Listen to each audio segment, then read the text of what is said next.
Hi, we heard you're about to graduate from IE Business School. Congratulations! Now the classes are ending, and regardless of the sector that you're going to work in, there's a common factor in all of them: people. So it is fundamental to understand people in order to deal with them more effectively. With this video, we hope to illustrate a few key takeaways from our talent management course, just so you keep them from going down the memory hole. In order to understand others, you have to understand yourself first. Let's talk a little bit about the mindware.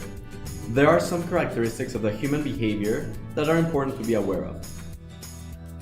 First, we have the spotlight. It can be very useful just to focus on one thing, but it can also lead you to miss other information. We can all remember the gorilla video, right? Second, we have perception. Each of us filters the reality according to our own perception. What you see or understand may be different from what others understand. It is all about your own interpretation. Remember the whiteboard? This is another typical limitation. People can reason and think, but it is always limited. This, in some sense, is your short-term memory. However, there is another kind of memory, your hard drive.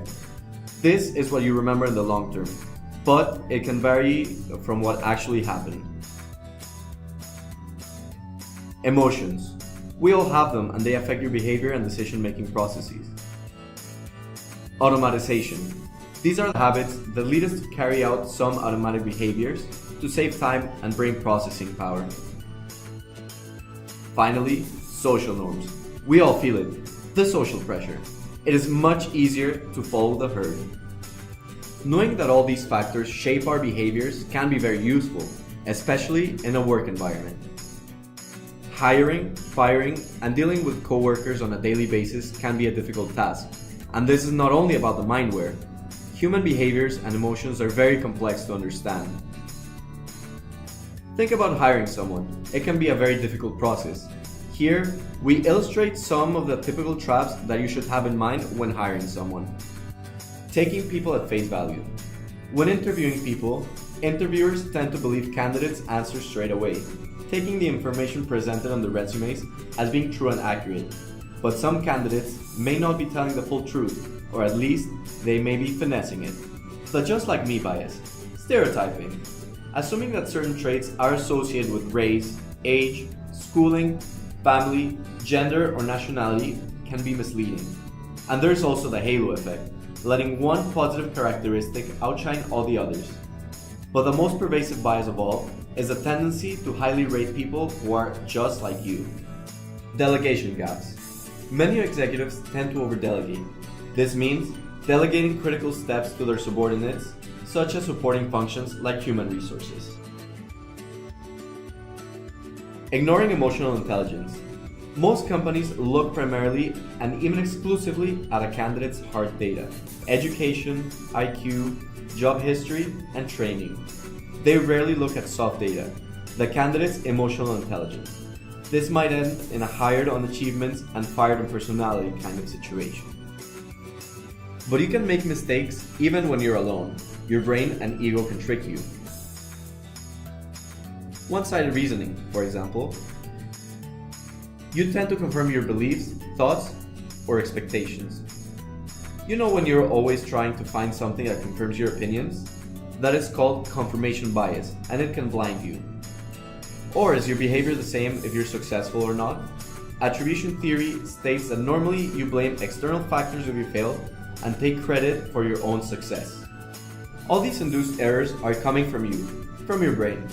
It is important to be aware of these biases when making decisions or making judgments on what is fair or not. Let's talk about money. We all want it, and it is a great motivator, but is it the only one? The reality is that people feel motivated by different factors such as achievement, recognition, or feeling that what you're doing is important. Let's move to another important takeaway, complementary to the one that we've just seen.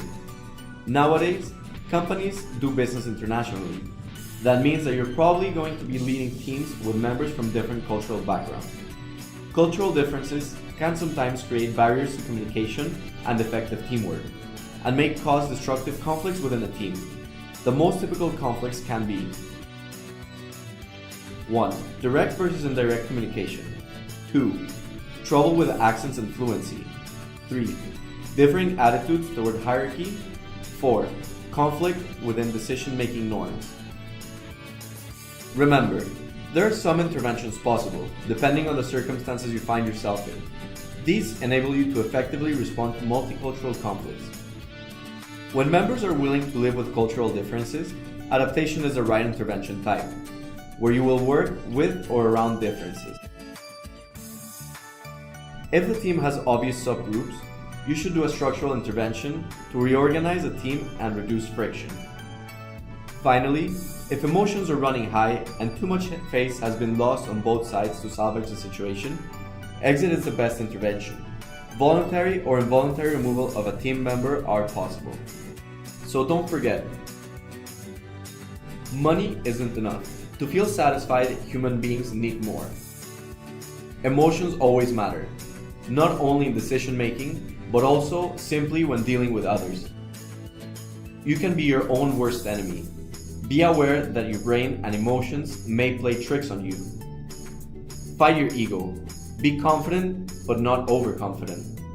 Diversity is complicated. While it is complex, the benefits derived from it outweigh its difficulties.